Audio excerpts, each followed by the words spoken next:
George St. Pierre, one of the most diverse fighters in the history of this sport. George, some up, throws him down. You were the greatest welterweight of all time. It's beautiful to see you back again. George St. Pierre, ladies and gentlemen. Mixed martial artist. I mean, when I look at you, George, in the UFC, there are fighters and there are martial artists. And you were always a martial artist.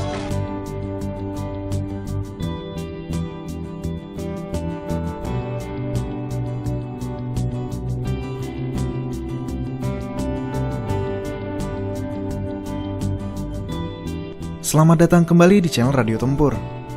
Untuk menjadi seorang gladiator di dalam oktagon, terdapat banyak perjuangan dan pengorbanan yang diperlukan.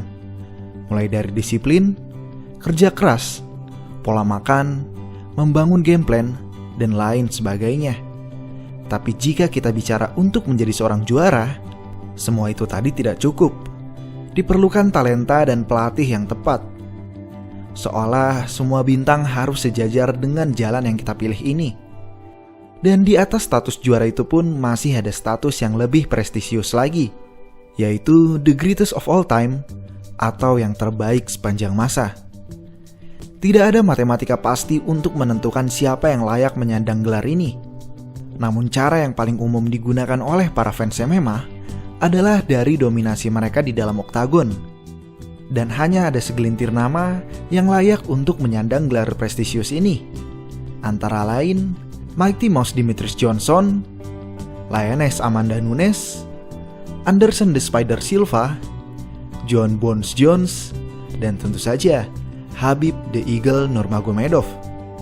Di antara nama-nama tersebut, dua nama terakhirlah yang berada di puncak, diperdebatkan untuk menjadi sosok tunggal the greatest of all time. Namun seiring berjalannya waktu, dominasi seorang Jon Jones makin luntur, sedangkan Khabib Nurmagomedov makin menjadi-jadi. Hingga akhirnya pensiun di puncak dengan rekor tak terkalahkan, tidak pernah berdarah, dan tidak pernah bermasalah dengan obat-obatan. Oleh karena itu rasanya sah-sah saja jika kita mengakui Khabib Nurmagomedov adalah fighter MMA terbaik sepanjang masa. Tapi jika kita bertanya pada Khabib sendiri, baginya ada satu sosok yang ia pandang sama atau bahkan selevel di atasnya. Sosok yang membuat tidak hanya dirinya, namun juga almarhum Abdulmanap Nurmagomedov berharap Khabib bisa melawannya di pertandingan terakhirnya untuk menutup rekor di angka 30-0. Dia adalah George Rush St. Pierre. Dan dalam video spesial 100.000 subscribers ini, Radio Tempur akan membahas khusus sosok fighter George St. Pierre ini.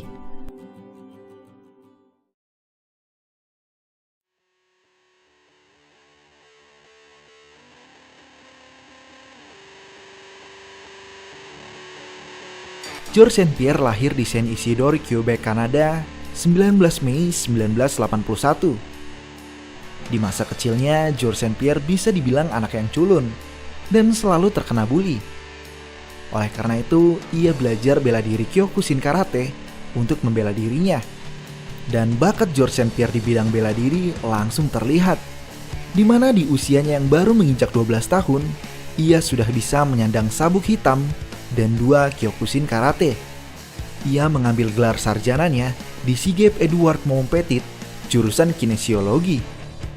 Namun perjuangannya untuk mengambil gelar sarjananya itu tidaklah mudah. Saat itu George St. Pierre belum menjadi seorang pro atlet. Jadi untuk membayar biaya hidup dan kuliahnya, George St. Pierre bekerja sebagai penjaga di suatu klub malam di Montreal dan juga sebagai tukang sampah. Kemenangan Royce Gracie dalam UFC 1 di tahun 1993 membuka mata banyak praktisi bela diri yang menyadari bahwa MMA adalah bela diri masa depan, termasuk George St. Pierre. Oleh karena itu, ia tidak puas hanya dengan Kyokushin Karatenya saja. ia memutuskan untuk mempelajari bela diri lain seperti Muay Thai dan Brazilian Jiu-Jitsu. Namun saat itu, belum ada tempat pelatihan yang layak di Kanada, sehingga George St. Pierre harus menempuh perjalanan 7,5 jam hampir tiap hari dari Montreal ke New York hanya untuk berlatih. Tapi, pengorbanan yang ia curahkan untuk ilmu tersebut tidaklah sia-sia. Sejak debut perdana MMA-nya di promotor TKO Major League, tidak ada satu lawan pun yang memiliki pemahaman ground game sebaik George St. Pierre. Dan semua lawan hancur oleh ground and pound ketika terbaring di lantai. Dikarenakan mixed martial arts yang masih berkembang di masa itu, membuat bayaran George St. Pierre di promotor lamanya tidak seberapa. Itu mengapa ia sampai-sampai harus meninta punggungnya dengan nama sponsor menggunakan tato temporer hanya untuk menambah penghasilannya. Akhirnya, juara welterweight tak terkalahkan TKO itu dilirik oleh UFC. Di debut perdananya, ia bertanding melawan Karo Parisyan. Rekor MMA George St. Pierre sejauh ini selalu berakhir finish baik melalui TKO maupun submisi. Namun debut perdananya di UFC membuat matanya terbuka mengenai level kompetisi yang jauh berbeda. Meskipun tidak berhasil menghabisi Karo Parisyan, GSP berhasil menang melalui penilaian juri. Setiap pertandingan membuat George St. Pierre tumbuh sebagai seorang petarung. Di pertandingan keduanya bersama UFC, ia berhasil mengalahkan Jay Hieron melalui TKO di ronde pertama. Dana White melihat potensi dari George St. Pierre ini dan menganggapnya sebagai masa depan bagi kelas welterweight. Pertandingan ketiga George di UFC langsung menjadi perebutan sabuk juara welterweight melawan mantan juara welterweight Matt Hughes. George St. Pierre masih berusia 23 tahun dengan rekor tak terkalahkan 7-0. Sedangkan sang veteran berada di usia prima 31 tahun dengan rekor 35 kali menang dan 4 kali kalah. Dan George St. Pierre yang masih muda itu harus menderita kekalahan pertama dalam karirnya melalui armbar di detik terakhir ronde pertama. Setelah itu George St. Pierre kembali ke Kanada untuk mempertahankan gelar juara welterweight TKO-nya dan hanya butuh waktu 1 menit untuk kemudian mengakhiri lawannya dengan Kimura. Pertandingan ini juga menjadi pertandingan terakhir George bersama TKO. George St. Pierre kembali ke UFC dan memulai perjalanannya menjadi welterweight terbaik sepanjang masa. Dimulai dari sang veteran Frank Trick.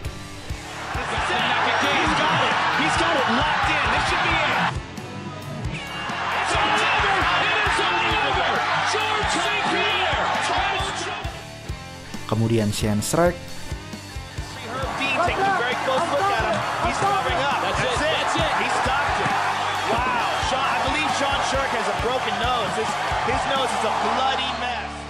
I'm gonna go on my knees like that and ask the UFC management to give me a world title shot.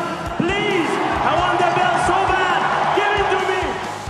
George St. Pierre kemudian dipertemukan dengan orang pertama yang merebut sabuk juara UFC welterweight dari Matt Hughes, sang legenda BJ Penn, di mana pemenang di antara mereka mendapatkan hak untuk merampas sabuk juara dari Matt Hughes.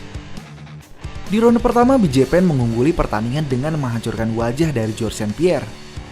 Namun mental juara ditampilkan oleh George, di mana di ronde kedua dan ketiga, ialah yang mendominasi pertandingan. Sehingga George St. Pierre memenangkan pertandingan tersebut melalui split decision. Dan akhirnya hari yang ditunggu-tunggu George St. Pierre itu tiba. Ia bertanding melawan satu-satunya orang yang pernah mengalahkannya, sekaligus bertanding memperebutkan sabuk juara yang sudah lama ia dambakan. Pertandingan ini jauh berbeda dengan pertemuan pertama mereka. George St. Pierre adalah petarung yang lebih komplit kali ini.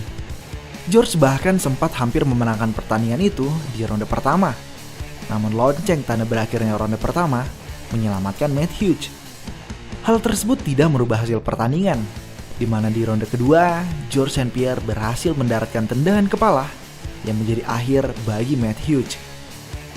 Dan di tanggal 18 November 2006, George St. Pierre berhasil menjadi juara UFC welterweight.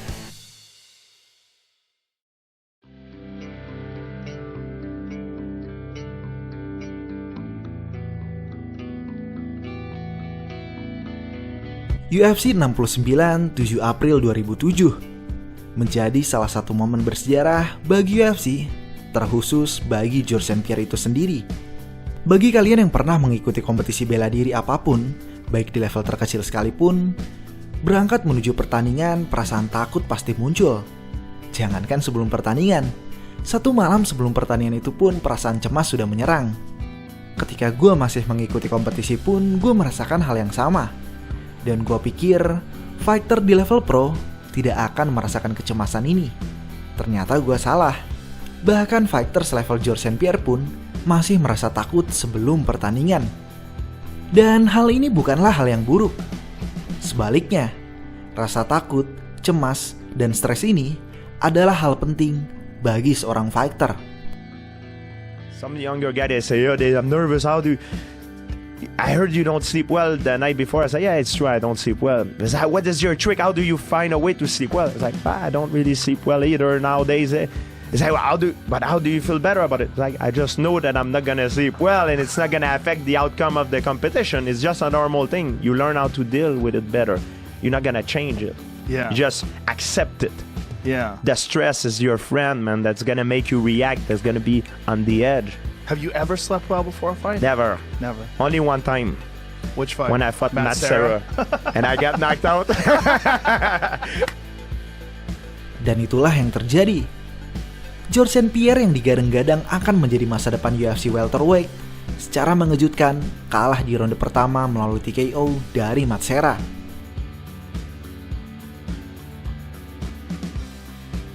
Marah dan kecewa dengan dirinya sendiri, George St. Pierre merubah pola latihannya menjadi model latihan yang tidak biasa. George St. Pierre mencari para ahli bela diri dan ahli kebugaran untuk mengevolusi tubuhnya. Ia memastikan semua otot yang ada dalam dirinya sampai ke ujung jari harus benar-benar terlatih.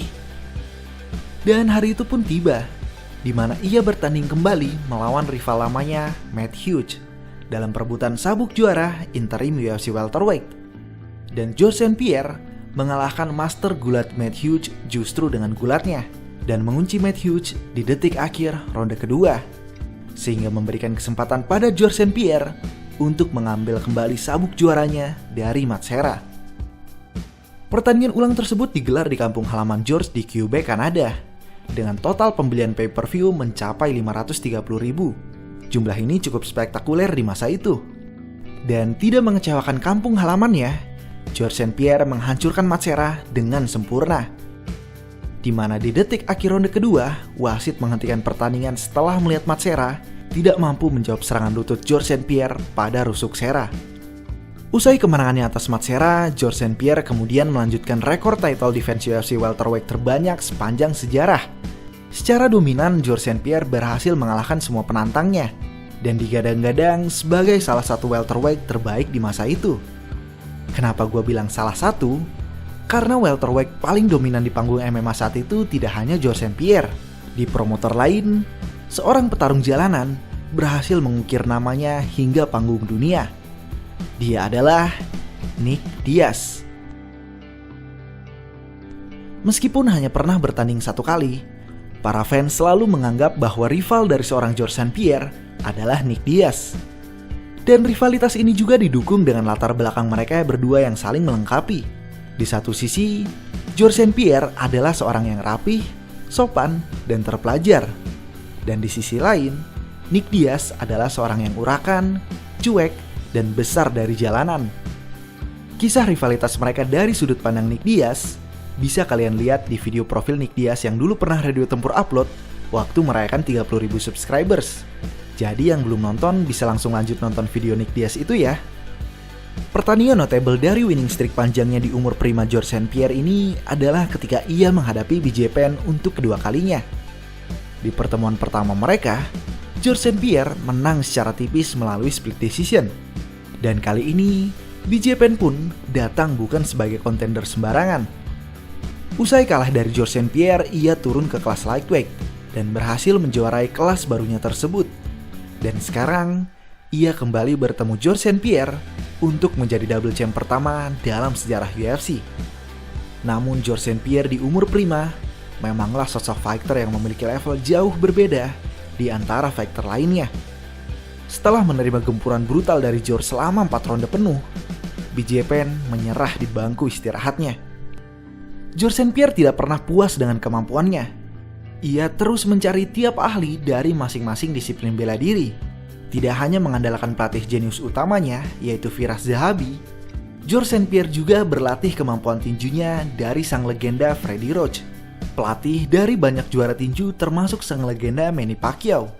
Untuk Brazilian Jiu-Jitsu-nya sendiri pun, George St. Pierre merekrut John Danaher, seorang yang dianggap jenius di dunia Brazilian Jiu-Jitsu. Dan yang membuat gue makin kagum dengan sosok George St. Pierre ini adalah kerendahan hatinya untuk selalu belajar dari siapapun. Meskipun ia adalah seorang juara dunia dan dianggap sebagai salah satu fighter terbaik saat itu, ia tetap ingin belajar bahkan pada Joe Rogan yang notabene-nya seorang komentator. Karena menurut George, Joe Rogan memiliki teknik spinning back kick atau dui chagi yang cantik berkat old school taekwondo yang Joe Rogan pelajari dulu. Dan tibalah pada rivalitas George St. Pierre dan Nick Diaz. Seperti yang dijelaskan lengkap dalam video Nick Diaz, George St. Pierre dan Nick Diaz awalnya dipertemukan dalam UFC 137. Melihat besarnya nama mereka berdua di pasaran, membuat Dana White membangun panggung press conference untuk meningkatkan pasar pembelian pertandingan mereka. Rencana sudah disusun matang oleh Dana White. Namun sayang, sifat Nick Diaz yang introvert sekaligus seenaknya luput dari persiapan Dana White. Alih-alih mendapatkan drama di press conference, Nick Diaz justru tidak hadir sama sekali dalam press conference tersebut. Hal ini membuat Dana White marah besar dan mencabut hak Nick Diaz untuk melawan George St. Pierre. Namun kemalangan tidak hanya terjadi pada Nick Diaz. Di sisi lain, George St. Pierre mengalami musibah besar di mana ia merobek ACL-nya saat latihan, yang membuat George harus dioperasi dan dirawat selama 10 bulan penuh. Tidak hanya itu, ketakutan pun melanda pikiran George. Ketakutan bahwa dirinya tidak akan sama lagi seperti dahulu.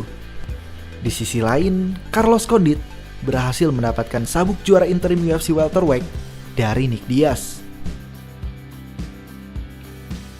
12 bulan kemudian, George St. Pierre kembali ke dalam oktagon untuk mempertahankan sabuk juara UFC welterweight-nya. Dunia yang saat itu khawatir dengan pemulihan George dibuat kagum dengan performa George di ronde pertama, di mana ia berhasil merobek kepala Condit dengan sikutnya. Dan selama 5 ronde penuh, George St. Pierre mendominasi Carlos Condit, menjadikannya sekali lagi juara UFC welterweight yang tidak terbantahkan. Namun kemenangan ini tidak menutup rivalitas lamanya dengan Nick Diaz. Pertandingan tak terelakkan ini akhirnya diwujudkan dalam UFC 158, 16 Maret 2013. George St. Pierre tahu kelebihan dari seorang Nick Diaz adalah volume strikingnya, sehingga George St. Pierre tidak membiarkan pertandingan ini berlangsung berdiri. Dan di sisi lain, Nick Diaz tidak mampu menanggulangi takedown yang terus ditembakkan George St. Pierre, termasuk ground and pound setelah mendapatkan posisi dominan atas Nick Diaz. Nick Diaz berulang kali mencoba memancing emosi George, namun George tetap tenang.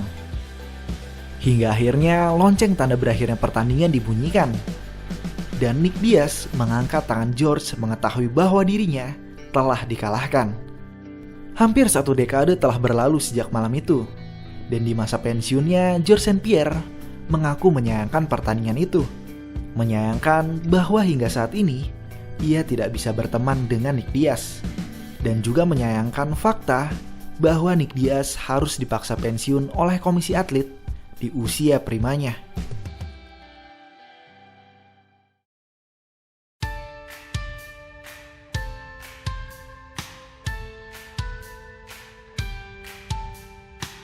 UFC 167 16 November 2013 merupakan malam terberat bagi George St. Pierre. Ia bertanding melawan number 1 contender saat itu, Johnny Hendricks. Sejak lonceng tanda dimulainya pertandingan dibunyikan, dunia menyaksikan sesuatu yang tidak biasa. Seorang George St. Pierre didominasi oleh sang penantang. George menelan banyak serangan telak di kepala yang membuka skar tisu yang ada di wajahnya, menjadikan wajah George berlumuran darah. Sebaliknya, Johnny Hendricks nampak segar tanpa satu luka pun. Ketika lonceng berakhirnya pertandingan itu dibunyikan pun, Johnny Hendricks bersama timnya langsung melakukan selebrasi. Karena secara kasat mata pun, sepertinya Johnny Hendricks lah yang menang. Namun ternyata ketiga juri berkata lain. Hanya satu juri yang memenangkan Johnny Hendricks. Dua juri lainnya merasa George lah yang memenangkan pertandingan ini. Wajah George memang lebih babak belur ketimbang Hendricks. Namun secara statistik, memang George lah yang lebih unggul dalam pertandingan ini. Dan kejutan tidak berhenti sampai di situ. Usai pertandingan, George St. Pierre menyatakan bahwa dirinya pensiun dari panggung MMA. I have a bunch of stuff in my life happening. I need to hang up my glove for a little bit. Are you retiring right now? Is that what you're saying? I have to go away for a little bit at least. First of all, that decision that happens, right?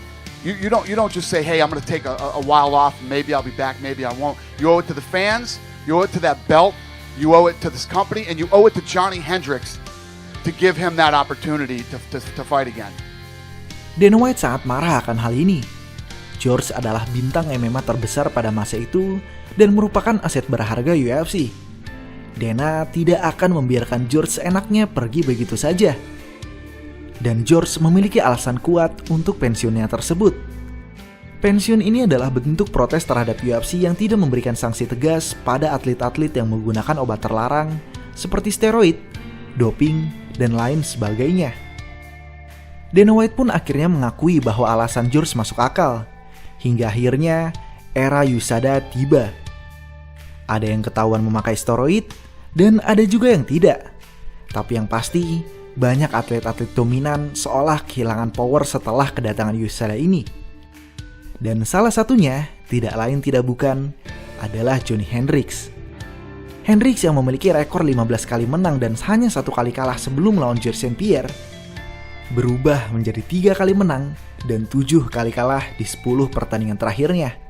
Bahkan Hendricks tidak sanggup lagi untuk menjaga beratnya di kelas welterweight dan pindah ke kelas middleweight.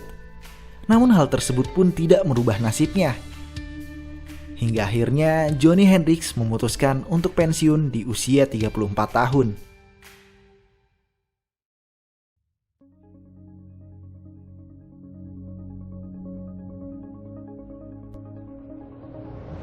Empat tahun berlalu dan secara mengejutkan, George St. Pierre menyatakan bahwa dirinya akan kembali. Bukan di kelas legendarisnya yaitu welterweight, namun naik kelas ke kelas middleweight. Dan karena status legendaris George St. Pierre itu pun, George langsung memperebutkan sabuk juara UFC middleweight melawan Michael Bisping di debut middleweight-nya ini. Press conference menuju pertandingan ini bisa dibilang salah satu press conference paling seru dan kocak. Kita semua tahu George adalah fighter paling sopan di UFC. Ia nyaris tidak pernah berkata kasar atau trash talk kepada lawannya. Sehingga kasihan Michael Bisping. Dia kewalahan berusaha menjual pertandingan dengan bertingkah selengean dan terus menghina George. Tapi George hanya membalas dengan senyum. Tapi salah satu ucapan Bisping yang gue suka dari press conference ini adalah ketika Bisping bilang, saat George St. Pierre pergi meninggalkan UFC karena belum ada tindakan tegas pada pengguna steroid, Michael Bisping lah yang tetap tinggal melawan para pengguna steroid ini sampai menjadi seorang juara middleweight. Selama ini George St. Pierre dianggap sebagai fighter terbaik sepanjang masa karena dominasi legendarisnya di kelas welterweight. Seiring berjalannya waktu, fighter-fighter di masa modern mampu mengimbangi, memberikan sesuatu yang mungkin tidak satu fighter pun mampu lakukan. Menjadi seorang double champ itu tidaklah mudah. Prestasi ini hanya mampu diperoleh segelintir orang. Striker jenius tak terkalahkan Israel Adesanya pun bahkan tidak bisa meraih prestasi ini. Tapi seorang George St. Pierre tidak hanya berhasil menggapai prestasi ini, namun juga berhasil meraihnya setelah vakum pensiun selama 4 tahun penuh. Di malam itu kita tidak melihat ring rust sama sekali dari seorang George St. Pierre. Yang ada, justru kita melihat evolusi dari seorang George St. Pierre. Usai mendaratkan hook kiri ke dagu Bisping, George melanjutkannya dengan gempuran ground and pound dan mengakhiri Bisping dengan rear naked choke. Jiwa ksatria Bisping menolak untuk menyerah hingga George terpaksa harus mencekik Bisping hingga tak sadarkan diri. Dan di malam itu, Georges St. Pierre berdiri sebagai juara UFC middleweight. Georges St. Pierre memang langsung menanggalkan sabuknya itu dan kembali memilih untuk hidup tenang dengan pensiun. Namun legenda yang ia bangun tetap melekat pada namanya. Satu hal yang mungkin dunia sayangkan adalah dream match antara Khabib dan Georges St. Pierre. Duel dua fighter yang dianggap terbaik di dunia MMA. Dan sebelum menutup video ini, inilah tanggapan mereka berdua atas satu sama lain. Мне скажи, ну окей, я говорил, не буду говорить о твоем возвращении, это уже мы берем гипотетически, чисто предположительный момент. Смотри, вот сейчас появится Джордж Сен-Пьер и скажет: Хабиб, вот он я тоже завершивший карьеру, я вернулся. Я вернулся, чтобы порешать с тобой, потому что я номер один, не ты, Хабиб. Нет, вот сейчас смотри, просто мне интересно. И вот и поставить вопрос вот таким, и вот поставить вопрос таким ребром, например. И если мы будем брать еще это противостояние, это то, что хотел Абдулманап Нурмагомедов, то есть он именно этот бой он тоже хотел. Твое завершение карьеры мы отсылаем к почему я не вижу вероятности. И когда, потому что это завершение ты отослал к матери, то есть ты сказал, мама не хочет. Но это противостояние, которое хотел Абдулманап Нурмагомедов, то есть вот, и если при этом, я уже беру вот такой самый грубый вариант, при этом он еще будет тебя вот так звать туда в клетку. Смотри, вот любое имя назови, бойца UFC, любого, ни одно имя меня не интригует. Да. Знаешь как, не заводит, знаешь. Вот когда называют именно Джордж Сен-Пьера, вот мне просто хочется встать и побежать 200 километров. Да? Да. Я знаешь как, когда мне будет 50 лет уже, я буду хотеть с кем-то вот побороться, подраться, знаешь как, соревновательно. Силами, да. Она у меня всегда будет, знаешь, потому что она мне перешла через отца, я же знаю, какой у меня отец был, да. Он даже вот свои там годы, да, так скажем, за 50, он всегда боролся всегда. Это у меня не отнять. Из-за этого вот, чисто вот в UFC любое имя называешь, Чарльз Оливейра, там, базару нет, не заводит ничего. Майкл Чендлер пришел, выиграл, мы-то видели, сколько раз его вырубали. Не заводит. Рафаэль дос Аньос, Джастин Гейчи, Дастин Порье, Конор Макгрегор, все бывшие чемпионы, всех пошел. Ничего не заводит. Понял, да? А вот когда ты говоришь Джордж Сен-Пьер, она реально заводит. И я просто не хочу, я просто хочу тебе сказать. Давай не будем отвечать на это вопрос. Не то, чтобы отвечать. Она меня, знаешь как, она меня интригует. Но уже все. Уже все. Да. Салам алейкум, 40 лет тому тоже. Давай его тоже не будем трогать. Давай оставим. То есть, нам-то он нравится как человек, как боец. Он нормально, он правильный представитель смешанных единоборств. Понял, да? Так что пускай он тоже будет как, и я тоже буду. Да, отвечай, лучше и не скажешь. To me, Khabib is one of the scariest too. Oh yeah, because he's beating you down. He's not only beating you down, he's breaking you mentally. And for me, that is worse than anything. For me, he's the scariest one, pound for pound. Khabib. Is he the guy that you would come back for? I would have. Like you now, would have. Nah, it's all over now. You're done? That's it? I'm done. It's 3 years ago. I took Hey, GSP, it's Dana White. No, listen, no. I got a fight for you. Now I'm gonna explain to you. If he wants me to fight, he needs to do it like that. That's how he needs to do it. He needs to hide himself, wait that I'm in a gym training, like for example when I was in LA with Freddie Roach hitting the pads. And when you train in mixed martial art and combat sport, you become a different person, you know. And and Freddie look at me like he's like, George, you get the hitch back. I'm like, stop saying that. And if Dana White would walk in right now in the gym in between round, I would sign the contract in a blink of an eye. Ooh. But then after I go back home, go back in Montreal in my comfort, and I'm like, hell no. Demikian profil fighter MMA terbaik sepanjang masa, Georges St. Pierre. Dan terima kasih atas dukungan kalian, sehingga sekarang Radio Tempur mencapai 100.000 subscribers. Apa momen favorit kalian dari karir seorang Georges St. Pierre? Tulis di kolom komentar ya. Terima kasih.